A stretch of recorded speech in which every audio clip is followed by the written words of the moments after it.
దేవుడు ఈ ప్రజలను నాశనం చేసి భూమిని శుభ్రపరచుటకు ఆకాశం నుండి అగ్నిగంధకాలను కురిపించబోతున్నాడు అని చెప్పారు. అందుకు లోతు మరియు అతని కుటుంబం అర్ధరాత్రి పారిపోయారు. వారు సొదొమ గొమొర్రా నగరాల నుండి చాలా వేగంగా పారిపోయారు. వెంటనే వారి వెనుకనే ఆకాశం వెలిగిపోయింది.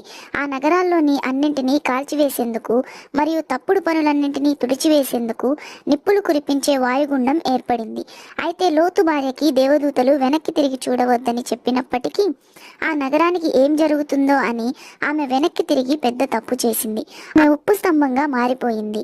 ఆమె ఎప్పటికీ అలాగే ఉండిపోయేలా చిక్కుకుపోయింది. కానీ ఆమె కుమార్తెలు సురక్షితంగా వెళ్ళిపోయారు, ఎందుకంటే వారు దేవుని హెచ్చరికను విన్నారు. వారు వెనక్కి తిరిగి చూడకూడదు అని గుర్తు చేసుకున్నారు.